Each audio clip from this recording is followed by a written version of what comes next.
Bonsoir, bonjour, ici c'est Annie avec vous. Je vais vous présenter mon oracle, celui que j'ai reçu pour Noël, l'oracle de la triade qui arrive dans un petit carton comme ça, avec un petit livret où il y a quelques petits mots-clés. Mais moi, je n'avais pas été attirée du tout par cet oracle jusqu'à ce que je vois une photo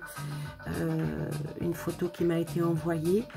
Et là, j'ai dit, cet oracle, est-ce qu'il ne serait pas pour moi? Donc, il m'a été offert et je remercie ma fille qui me l'a offert pour Noël. Donc je l'ai depuis très peu. J'ai pu un petit peu regarder le graphisme de l'auteur, l'auteur qui est Dominique Duplay.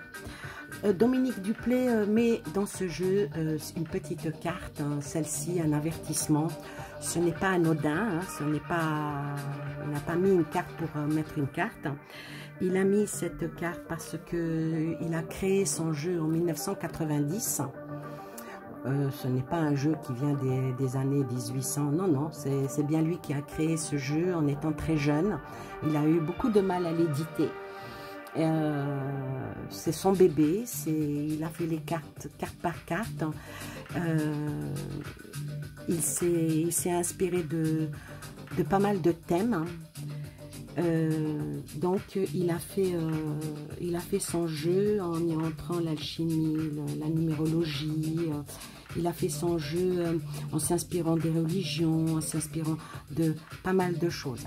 C'est pour ça que j'ai choisi derrière, en fond musical, un peu dans le même style de Café Anatolia, où il mélange les instruments de musique de plusieurs ethnies et ils en ont fait une musique. J'aime bien. Donc, je disais qu'il a créé son jeu en 1990 et son jeu en 1995 a été plagié par quelqu'un de pas très sympathique. Et il a porté plainte. Pour faire valoir ses droits et il a eu gain de cause en 2015. Pour vous dire à quel point les choses peuvent être longues en justice. Les cartes sont extrêmement fines, mais elles reviennent bien. Je pense qu'en l'utilisant assez souvent, les cartes peuvent s'abîmer. Est-ce que ça serait nécessaire de les plastifier ou d'avoir un deuxième jeu en cas où? Bon, on n'en est pas là. Pour le moment, je viens juste de l'acquérir, donc je ne vais pas penser à ça. Les tranches sont blanches. J'ai vu que certaines youtubeuses, à force de les avoir tellement utilisées, elles les ont repeintes en noir pour faire l'uniformité, puisque ici, on voit bien que la bordure est noire. Donc moi, je vais commencer, pas comme tout le monde. C'est ce qui fait la différence avec mes vidéos, c'est que je ne fais pas comme tout le monde. Je vais commencer par la dernière carte. La dernière carte qui est l'oméga. L'oméga, c'est la fin. Alors moi, comme je n'aime pas finir par la fin, j'aime bien commencer par la fin et aller vers le début. Donc l'oméga qui représente la fin, qui représente peut-être une personne âgée, une personne ancrée. Et puis il y a le début. Donc il y a la première carte qui est l'alpha, la dernière qui est l'oméga. Première carte, on pourrait dire que ça peut représenter quelqu'un de jeune, une jeune personne, son évolution, son avancée, son ascension. Donc, cette carte, en début de jeu, elle ne pouvait être que le A de l'ouverture. Et il a terminé son jeu par l'oméga, la fin. Par contre, il a mis des petits symboles. Les petits symboles que l'on peut voir ici, il a mis le moins et il a mis le plus. Donc tout dépendra où se retrouve cette carte. C'est par rapport au moins, par rapport au plus. Bon là, on ne fait pas un tirage. Là, je présente simplement les cartes, mais avec ma petite pointe à moi de ce que j'ai pu apprendre de ce jeu juste en le regardant.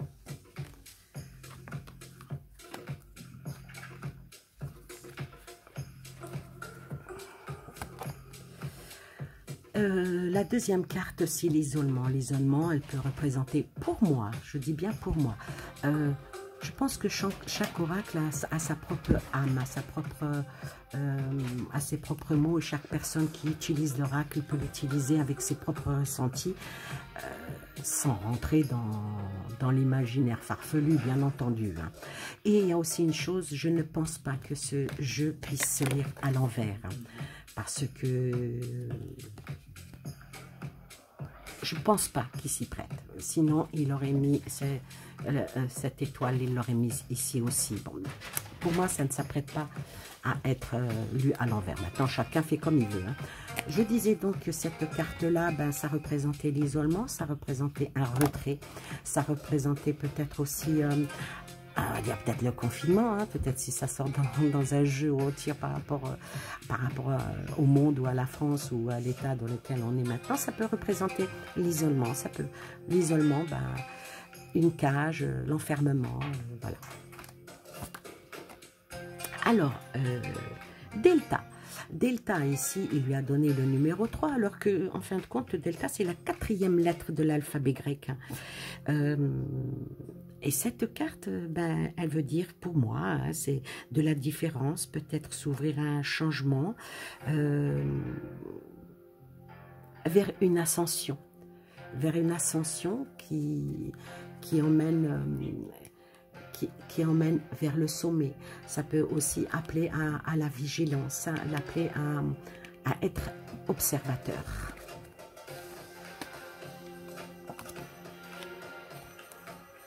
Alors, en 4, on a le mensonge. Alors, le mensonge, ici, elle représente tout ce qui... Peut-être se mentir à soi-même aussi. Mentir à soi-même. Et le mensonge peut ramener des plus. Le mensonge amène à des blessures, mais les cicatrices restent.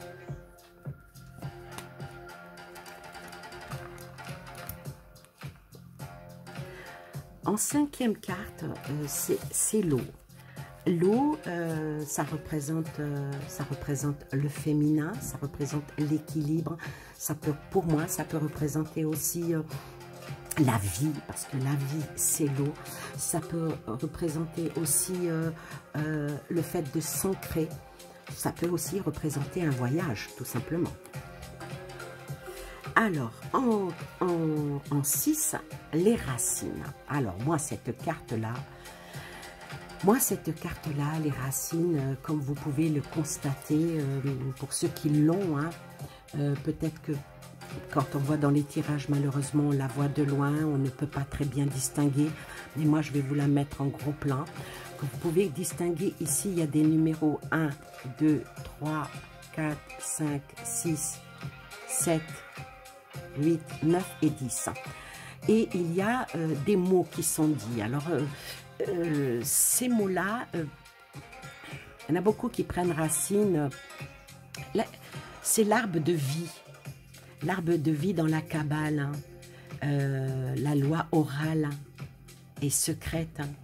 Mais cette carte, elle a un énorme pouvoir. Hein. C'est le pouvoir de la racine. C'est le centre de la vie. Par exemple, ici, le numéro 1, c'est le Keter, hein, c'est la couronne. Le numéro 2, c'est Oshma, ça veut dire la sagesse dans l'amour. En numéro 3, ici, c'est le Bina, c'est le développement de l'intelligence. Vous voyez, en numéro 4, en numéro 4, c'est... Comment que ça s'appelle? C'est Kesed, hein. C'est la bonté du cœur, la bonté à l'état pur. Hein. En 5, ici, c'est Gebra, qui veut dire la justice. Hein. La justice en toute chose. Le 6, le Tiferet, hein, c'est l'harmonie. C'est l'harmonie qu'on peut avoir, hein, dans notre vie. Le 7, c'est Netzah, ça veut dire la beauté dans toutes les choses. En 8, c'est le Hod, la vérité. En 9, c'est Hesod, le fondement. Et en 10, c'est Makut, c'est le royaume matériel. Donc cette carte-là, elle peut parler, bien entendu, des racines, d'un arbre généalogique. Elle peut parler de plein de choses par rapport à la santé, au spirituel. Ça peut parler de la famille, ça peut parler... Mais ça parle aussi de l'arbre de vie. Et le centre, il y a le cœur, ça peut représenter la colonne vertébrale de l'humain et puis toutes ces qualités qu'il ne faut jamais qu'il nage. La porte. Alors la porte, on a beaucoup qui disent oui, c'est l'ouverture, c'est la porte, il y a le point. Mais dites-vous bien que cette porte n'est pas... il n'y a pas de mur. Cette porte, elle peut être en relief. Parce que ça peut être la porte de votre âme ou la porte de votre vie ou la porte vers votre futur. Ou fermez la porte sur son passé. Alors, le Nadir. Ah, le Nadir, cette carte qui est toute noire avec un point blanc, comme vous pouvez... c'est l'observation vers le bas. Mais ça peut être aussi l'observation de l'espoir. Comme l'auteur de cet oracle, il a beaucoup étudié l'astronomie, c'est pour ça qu'il a mis cette carte, parce que c'est la porte de la sphère céleste. C'est représentatif de la direction verticale vers le point lumineux que l'on peut voir ici. Ce point lumineux n'est pas anodin. Et le mot Nadir, ben, il vient de l'arabe El Mundir, qui veut dire celui qui donne l'alarme, celui qui alerte. Donc une carte comme ça dans votre jeu vous donne l'alerte pour que vous soyez vigilant à ce qui va venir. Elle n'est pas totalement négative, cette carte. La sagesse, avec toujours le point blanc, parce que la sagesse, elle vient beaucoup de notre esprit, elle vient beaucoup de notre, pas de notre intelligence. La sagesse, vous voyez, il n'y a pas de nez, il n'y a pas de bouche, ce qui veut dire que parfois se taire fait partie de la sagesse. La réussite. La réussite, cette carte, ben, elle appelle... pour réussir, eh ben, il faut étudier. Pour réussir, il faut avoir des diplômes, mais pas que. Avoir un peu de chance. Voilà, il y a des dollars, ou je ne sais pas qu'est-ce qu'il a voulu dire par là, parce que voilà, on a beau regarder les cartes, on a beau s'imprégner dans les cartes, mais on ne rentre pas totalement dans l'esprit de l'auteur. Alors, la tentation. Alors, elle, la tentation, elle est représentée par un serpent, par une pomme qui ramène, voilà. Mais la tentation, cette carte-là, quand on regarde bien le regard sombre, est-ce que ça ne viendrait pas de certaines jalousies, d'être tenté de faire quelque chose qui pourrait être nuisible, puisqu'il y a un serpent à côté. Mais un serpent ailé, donc ça veut dire que si on arrive à se retenir, à ne pas succomber à la tentation, on peut enlever les mauvaises idées et puis éviter le pire. Alors le sceau. Le sceau, pardon. Le sceau, cette carte pour moi, hein, c'est la garantie de l'authenticité. Hein. L'authenticité d'une information, ça peut représenter la justice, les actes notariés, l'administration aussi. Pour une personne, ça peut être aussi la sincérité, une réussite, hein. Le sceau du diplôme. mais ça représente surtout le bouclier. Le bouclier, parce que le sceau, c'est le sceau de Salomon, ici qui est représenté. Beaucoup de personnes se posent la question pourquoi qu'il y a des points comme ça, par les deux triangles entrelacés. Eh bien, dites-vous que ça représente les jours de la semaine. Les jours de la semaine, donc le premier jour, 2, 3, 4, 5, 6 et le 7e jour où on se repose. Donc, si on va dans le judaïsme, c'est le samedi, l'islam, c'est le vendredi et la chrétienté, le dimanche. Donc, officiellement, on devrait avoir 3 jours de repos et non 2. Voilà. Mais quand on sort cette carte, pour moi, quand on sort cette carte dans un jeu, on peut dire qu'on a une protection divine. Alors, la pénitence, cette carte-là, pour moi, elle n'est ni positive ni négative, elle est plutôt neutre dans un autre qui appelle la personne à lire, premièrement, lâche prise, deuxièmement, tu t'es remis en question, tu donnes ton dos pour être flagellé. Cette carte, je dirais qu'elle appellerait même au regret. La carte de l'homme, tout dépend du jeu, ça peut dans l'évolution de l'homme, dans la réflexion de l'homme ou la stagnation de l'homme. Peut représenter le consultant comme quelqu'un de sa famille, son entourage, tout dépend où se trouve cette carte. Ou bien, si on la prend dès le début, si on est un homme, on prend tout de suite cette carte en tant qu'homme. Enfin bref. Alors, l'amour. Alors ici c'est l'amour. Oui, on peut amour, oui, ça peut, oui c'est ça. On peut le prendre sur ou sous toutes ses formes. L'amour du cœur, l'amour volage, l'amour de Dieu, l'amour de la réussite.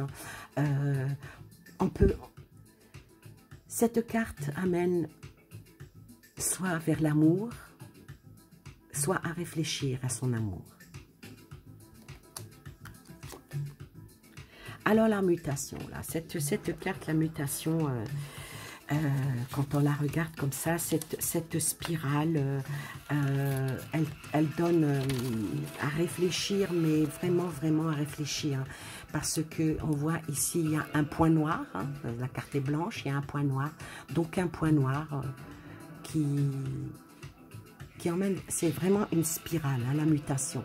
Alors soit on est ici et on tire le fil d'Ariane, le fil, on le tire, on débobine et on sort dans une spirale, ou soit c'est le contraire, on se retrouve enfermé dans la spirale. Pour moi là, ce qu'il a mis, c'est attention à ne pas se faire des nœuds au cerveau non plus. Ça fait partie d'une mutation. La mutation peut dire qu'on peut aller d'un endroit dans son être qui est bien vers le mauvais et vice-versa. Cette carte-là, l'énergie, hein, elle fait couler beaucoup d'encre, cette carte. Alors pour moi, elle a une autre signification, cette carte-là. Ceci, les 8 traits que l'on regarde en bas, pour moi, c'est l'énergie négative. Hein. C'est l'énergie stagnante, c'est l'énergie bloquante. En plus, enfermée par 2 autres noirs ici, c'est presque une prison. Quand on est pris dans cette spirale-là, on a beaucoup de mal à s'en sortir. Quoique, vu qu'il y a un fil rouge qui monte vers le soleil, cette carte-là, c'est vraiment l'énergie, hein, l'énergie du plus bas au plus haut. Là, ça va représenter une personne extrêmement active pour moi, qui essaie de se surpasser pour atteindre son but. Mais il faut travailler vraiment dur pour y arriver. Ça peut aussi représenter en amour une grande instabilité. ou même présenter un amour peu démonstratif. C'est quelqu'un qui s'occupe beaucoup plus de ce qu'il y a autour de lui que de ce qui s'occupe un peu de chez lui.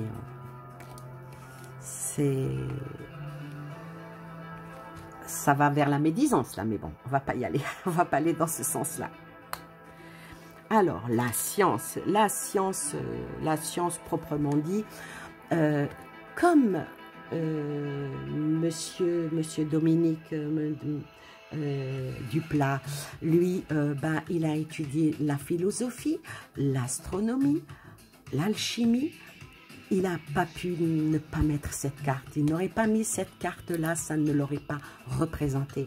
Donc, cette carte, elle représente vraiment l'auteur, l'intelligence de l'auteur. Elle emmène vers les sciences, de toutes les sciences, qu'elles soient médecine, toutes les sciences qui puissent être. Cette carte invite à la personne. Et puis bon, la personne qui fait des hautes études, elle sort cette carte, elle ne peut que réussir. La prière. Alors, la prière, quand on regarde bien, celle-ci, pour moi, elle représente, c'est un chandelier à 3 branches. Hein. Chandelier à 3 branches, c'est la flamme spirituelle. Hein. C'est la flamme de la vie. Ça peut être aussi le feu intérieur, mais ça représente aussi l'humilité et l'élévation de l'esprit vers la lumière. Une personne qui sortirait cette carte, ben, je lui dirais que c'est vraiment une personne, elle est vraiment motivée, elle est calme, elle est digne de confiance. Et en amour, ben, ça dégage la sincérité, même un petit peu trop, on va dire. Mais il ne faut pas oublier quand même que c'est une bougie et que les flammes, elles brûlent. Alors, celle-là. Celle-là, moi, la 20, hein, l'erreur. Ben, l'erreur, pour moi, c'est... Quand on regarde ici, il y en a beaucoup qui disent que c'est fin. Non, c'est pas fin, c'est qu'un... Quand on regarde ici, c'est fin. Non, c'est pas fin. C'est le signe anglais qui veut dire péché, n'est-ce pas? Puis le K1, ça suscite la culpabilité. Et quand on regarde, bien le cerveau de l'humain ici, hein, à l'extérieur, c'est des branches. Et pour moi, ça veut dire ben, pas trop se fier à sa conscience et peut-être se remettre en question. L'erreur aussi peut venir, si on voit bien que la pomme, elle cache quoi? Elle cache la bouche. Ben moi, je vais dire que ben, si cette personne sort, si on vient à faire un trait de caractère, je dirais à la personne, fais attention à tes paroles. Fais attention à tes paroles parce que l'erreur de la parole peut amener à la destruction des personnes et voire même la perte des personnes. Voilà pour moi ce qu'inspire la carte de l'erreur. Alors la bénédiction, ben, cette carte-là, ben, pour moi ça invoque le savoir, ça invoque la bénédiction peut-être de la mère vers l'enfant, ça représente l'empreinte d'une amitié qu'il ne faut pas trahir, ça envoie à la prière, ça envoie à la réflexion, ça envoie à l'amitié aussi. Le choix, ben là, cette carte, elle a rien de transcendant en elle-même. Hein. On a une route à prendre et des fois, on est à mi-chemin et on ne sait pas. On suit sa route et on est à mi-chemin. Par où doit-on aller? Quel est le chemin le plus court pour arriver à son but?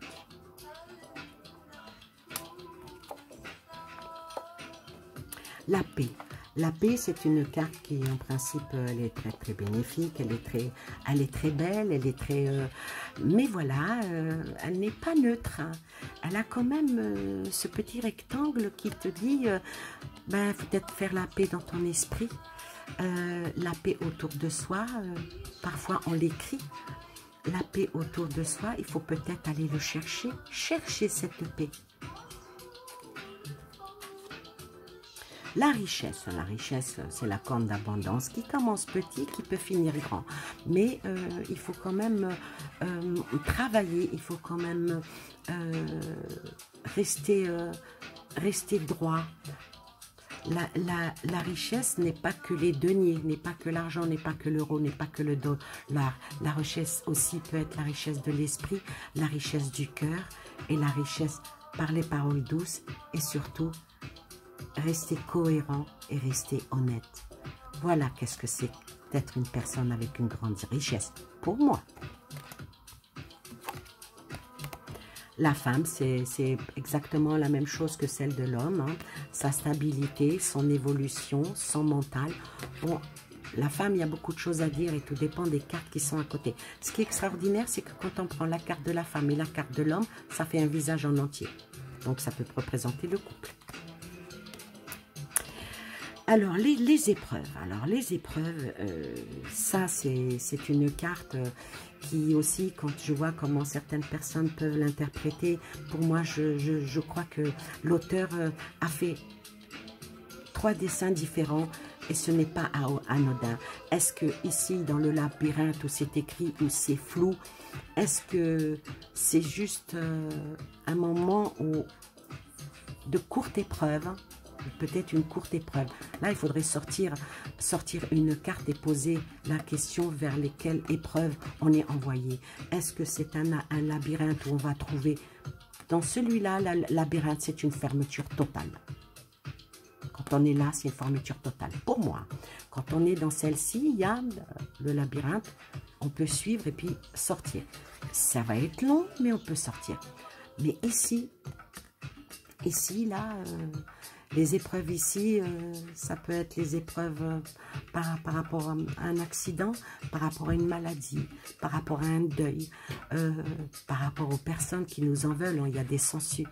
Mais à la fin, on regarde bien, il y a une ouverture vers une rose qui est prête à éclore, mais il faut vraiment y arriver. Il faut vraiment ici mettre toutes les chances de son côté pour dépasser l'épreuve.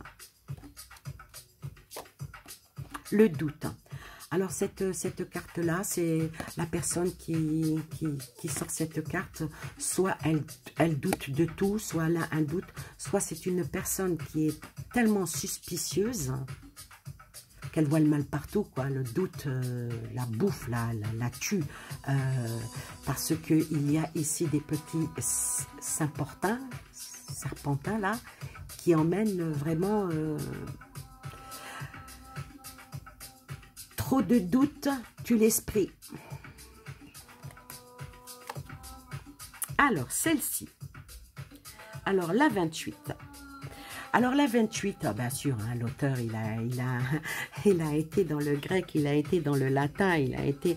Alors là, il a écrit Nike. Donc, il parle du temple d'Athéna. Hein, le temple d'Athéna, Nike, qui représente les honneurs, qui représente la victoire, en se protégeant. Voilà, déjà, il faut se protéger soi-même. Donc, mais il a été du grec au latin. Il a été vers le salut. Alors, le salut, en latin, ça s'écrit comme ça, avec un S, hein, alors que le salut, c'est avec un T en français. Le salut, c'est plutôt, elle est plus, je sais plus, est-ce que elle n'est pas écrite en lettres romaines. Il faudrait que je fasse des recherches. Et ça représente une autre déesse, hein, la déesse Hygie, la protectrice de la santé. Oui, c'est du latin. Et la santé est sans peine. Donc, cette carte peut appeler à la protection dans la force et la protection de la santé. Quand on sort cette carte-là, si une personne a des problèmes de santé, on va lui dire « T'inquiète pas, t'es bien soigné, ça va aller ». Alors, l'élévation. Alors, l'élévation, Alors, l'élévation, pour moi, on regarde bien. Ici, vous avez en bas, c'est un oiseau qui prend son envol. Mais attention, il y a une ombre hein, sur la pyramide qui est en lévitation là. Mais il y a ce côté-là qui est sombre et ce côté-là qui est clair. Et entre les deux fils blancs, il y a un fil d'or. Il faut bien choisir sa route pour l'élévation, pour arriver au sommet. Donc, l'élévation, c'est bien, mais il faut être très prudent et aller vers le bon chemin, ne pas se tromper. Ah, le pardon. Je pense que pour moi, c'est la plus belle carte, le pardon. On regarde aussi, ici, il y a un trait noir, donc il y a une rupture. Il y a un oiseau. Ben, il ne prend pas, lui, son envol. Hein, ici, là, il a comme un oiseau blessé. Un oiseau blessé, la personne ferme les yeux. On voit bien que la personne a les yeux fermés dans la réflexion. Bien sûr que la colère, parce que pour pardonner, il y a une fissure en bas. Il y a la fissure de la blessure. Mais il y a le feu de la tristesse ou le feu de la colère qui peut venir. Mais je pense qu'à un moment donné, il faudra prendre les choses en légèreté parce qu'il y a le bol d'eau qui éteint le feu. Et parfois, il faut savoir pardonner, mais aussi se pardonner. L'ordre. L'ordre, cette carte, ben, c'est une carte qui... On voit bien qu'il y a les trompettes avec des ailes. Hein, ça sonne l'éveil pour moi. Hein, dans son état, l'état d'énergie. Et puis, ça peut être aussi un avertissement pour rétablir les choses dans leur ordre. La petite corne avec les ailes. Bien entendu, il y a dans l'ordre, ben vous avez les tables des ordres. Moi, je dirais, bon, on n'en est plus à cette époque-là. Moi, je dirais plutôt que là, ça serait plutôt les décrets qui tombent. Ça peut même être les factures. Hein. Ah oui, hein, quand on paye ses factures, ça rentre dans l'ordre. Hein. C'est dans l'ordre des choses. Quand on suit bien les lois. Alors l'illusion, quand on regarde ici, bah c'est qu'est-ce que notre esprit nous ramène. Est-ce que l'illusion, c'est ce qu'on voit ou bien ce qu'on devrait voir. Ça aurait été un verre à moitié plein ou à moitié vide, voilà. L'illusion, c'est que parfois on se cache la face. Hein. On se donne de faux espoirs. Hein. Par rapport à la croix. L'illusion, il n'y a pas de stabilité parce que le cadre là, il est en relief et il est en biais. Il n'y a pas beaucoup. Il faut faire attention à ces illusions. La naissance, bon, cette carte, il y a la naissance. Est-ce que c'est la naissance d'un enfant, garçon ou fille? Est-ce que c'est la naissance d'un projet? Est-ce que c'est la naissance? Mais comme il y a des numéros, peut-être associés. Là avec les signes du zodiaque, on peut peut-être même dater la naissance de quelque chose.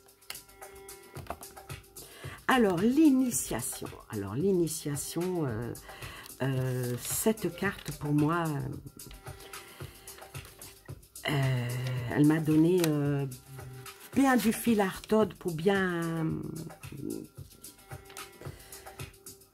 ben pour moi cette carte là elle m'inspire le savoir, elle m'inspire quand on regarde l'œil ouvert, l'œil de la bienséance, de la bienveillance, l'œil qui nous observe ou bien ce que nous pouvons observer.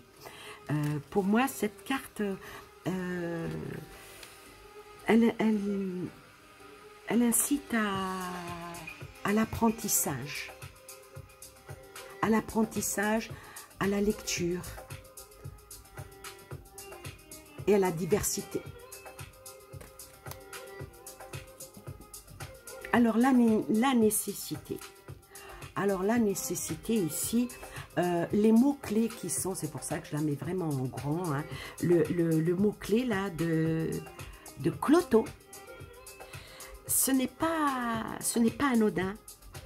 La nécessité, alors le Cloto, c'est vraiment un appel au sacrifice. ça appelle au sacrifice. Et ici, parce qu'il a mis quand même trois mots.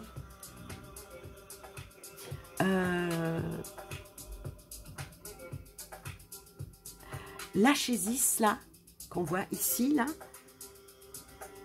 ça appelle à faire des choses en partage pour améliorer ses besoins, d'où la nécessité, ou bien connaissance, pour certains. Et ici, alors, l'atropos, ça aide à couper peut-être le fil du destin, mais aussi à accepter d'être objectif vers les besoins, d'où la nécessité. La nécessité ici, pour moi, veut dire que faut vraiment aller vers les choses auxquelles on a besoin, ou bien voir autour de nous ce que les autres ont besoin. Le voyage. Bon, le voyage, cette carte, elle invite peut-être à partir, elle invite peut-être à mieux s'orienter, à mieux réfléchir, à mieux atteler.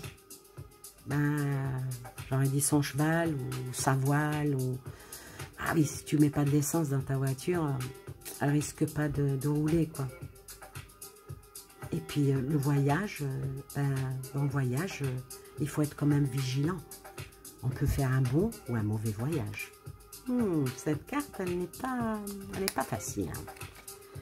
Alors l'arme. Pardon. Alors l'arme ici. Quelle est l'arme la plus tranchante? Pour moi, la langue la plus tranchante, c'est la langue. Il y a certaines langues qui sont plus aiguisées qu'une lame de samouraï. Hein. Donc cette carte, tout dépend où elle est dans un tirage. Ça peut représenter la trahison, ça peut représenter les blessures. Cette carte, je pense qu'elle est extrêmement négative dans un jeu. La lumière. La lumière, quand on sort cette carte, on peut dire que si on fait bien les choses, on peut aller de l'avant et puis réussir. Le message, là aussi c'est pareil, on reçoit un message, est-ce qu'il est de bonnes ou de mauvaises nouvelles? Parce que quand on voit les deux flammes qui sont à côté, parfois un message peut cacher, un message qui peut être bienveillant peut cacher une turpitude derrière. Et ce message invite à la réflexion. Hein. Attention au relief, de parfois comment on lit les messages.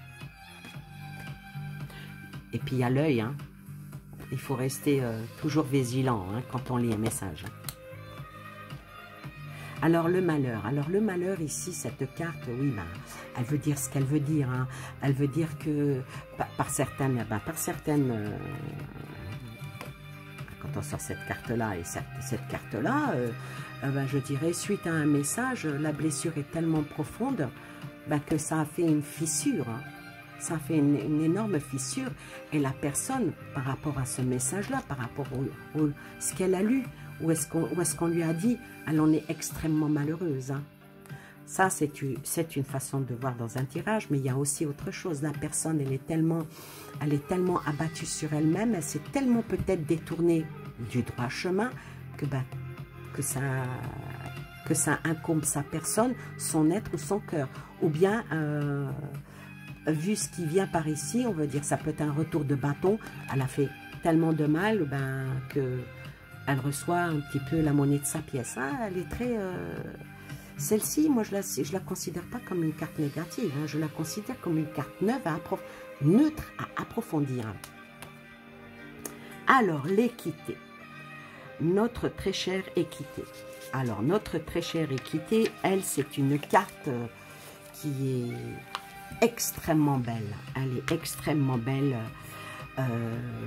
par ces graphismes, hein, parce que là, l'équité, on voit bien qu'il y a le caducée. Hein, le caducée, ça représente le symbole de la médecine, hein, bien entendu. Hein.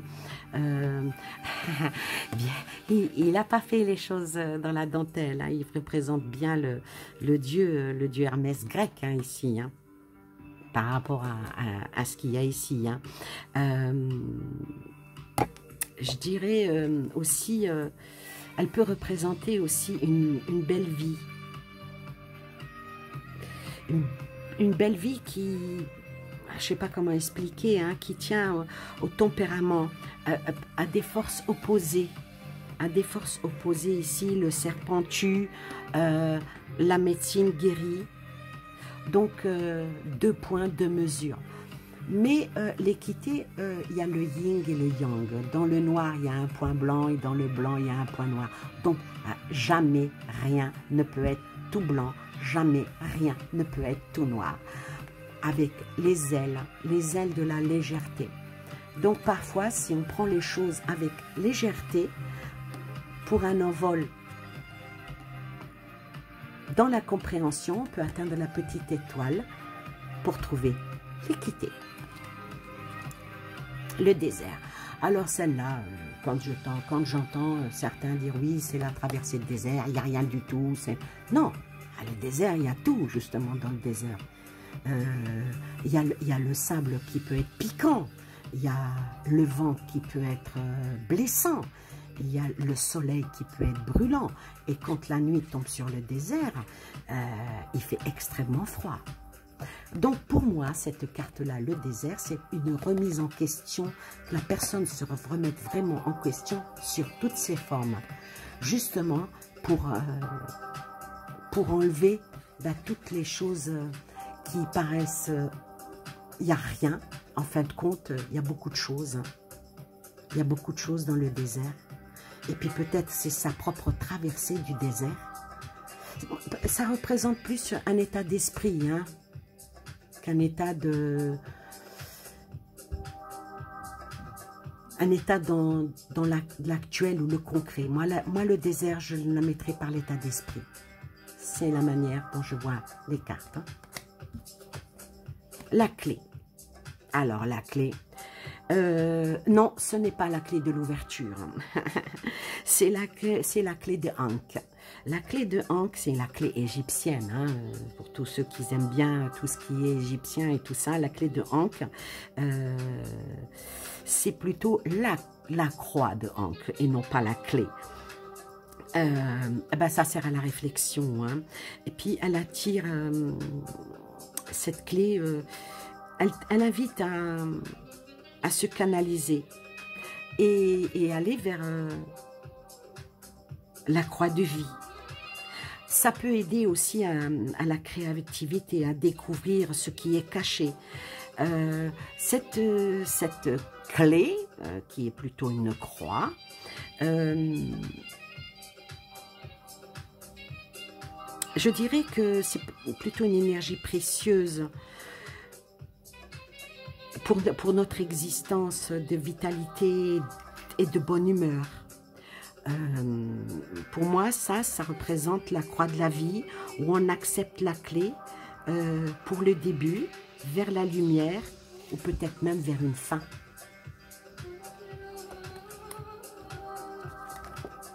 La foudre. Alors, cette carte-là, ça représente bien, vous voyez, le haut de la tour est cassé. On voit du rouge dedans, donc moi, ça représente, c'est du cérébral. Là, le cérébral, la personne qui sort cette carte-là, elle a vraiment, elle peut avoir des colères horribles, elle peut avoir des sautes d'humeur, donc, il faut vraiment que la personne se canalise, hein, et qu'elle évite d'aller vers des conflits qui pourraient emmener la foudre sur elle. Ça, moi, ça peut représenter une personne ou même un peuple. Un peuple en colère peut provoquer la foudre. Le temps, représenté par la montre, donc... avec les chiffres, on peut peut-être définir un temps.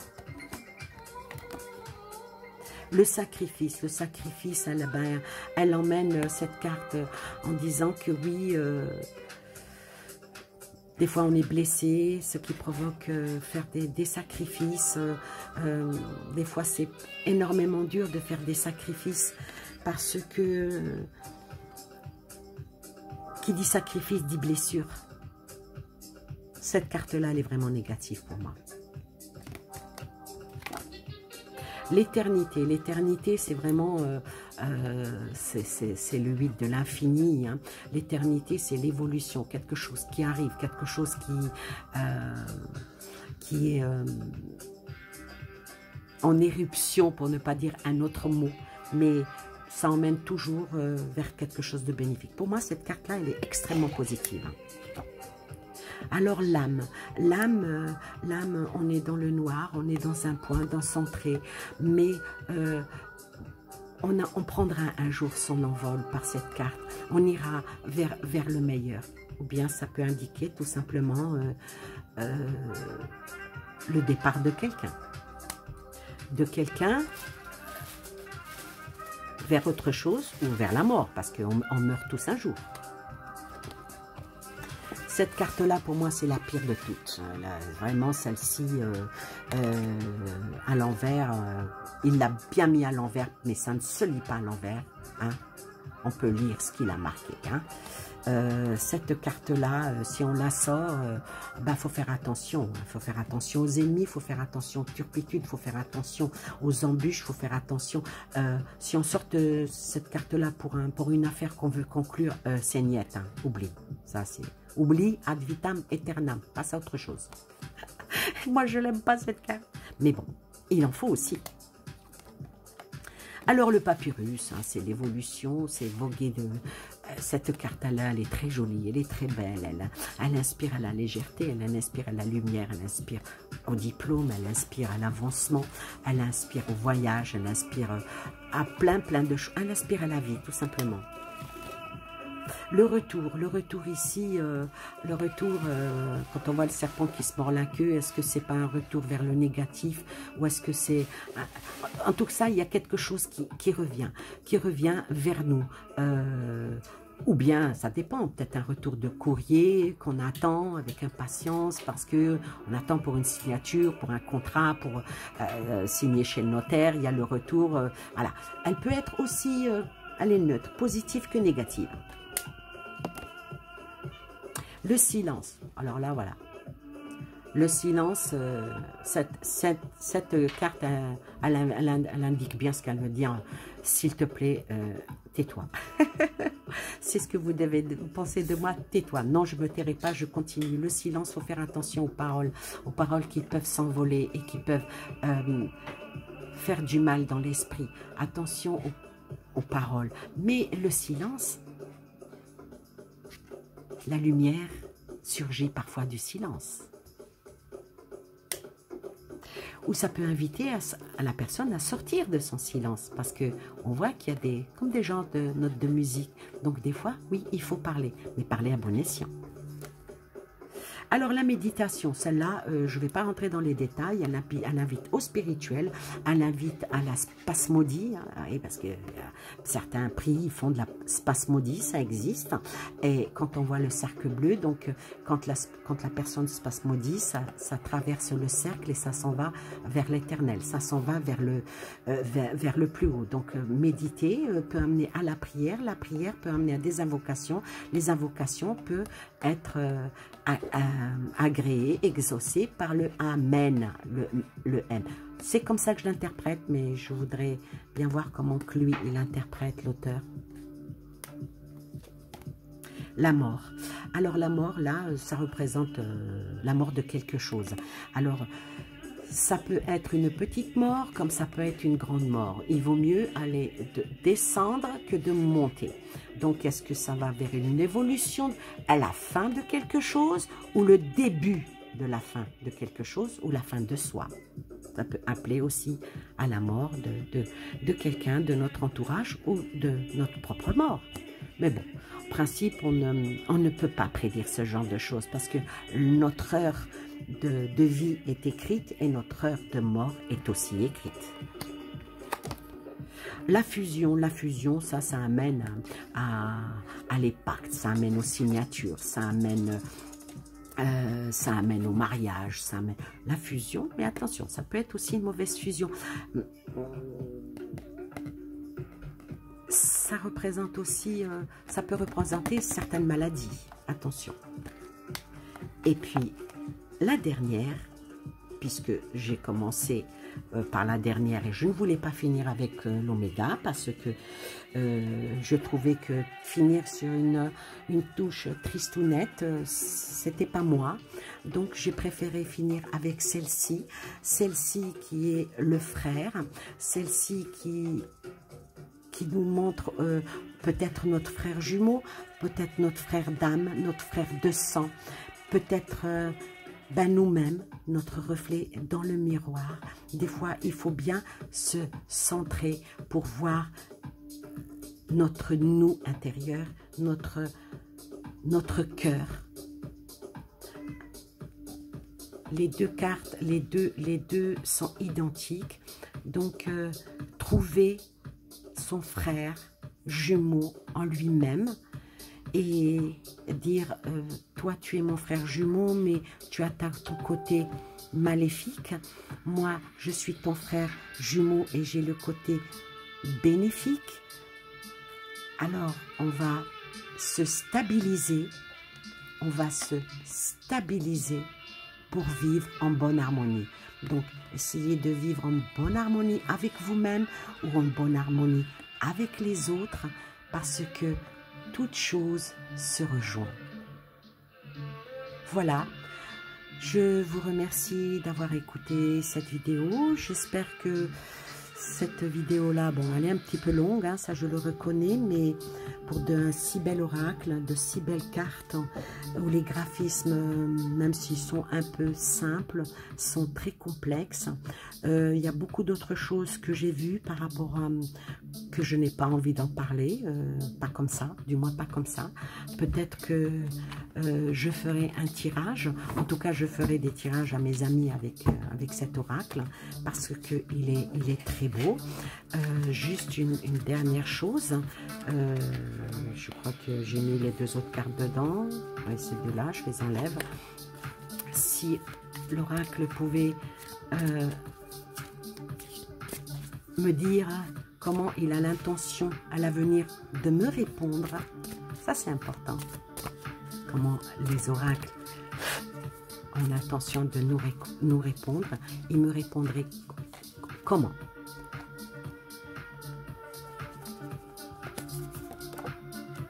Oh là là, c'est la plus belle des cartes.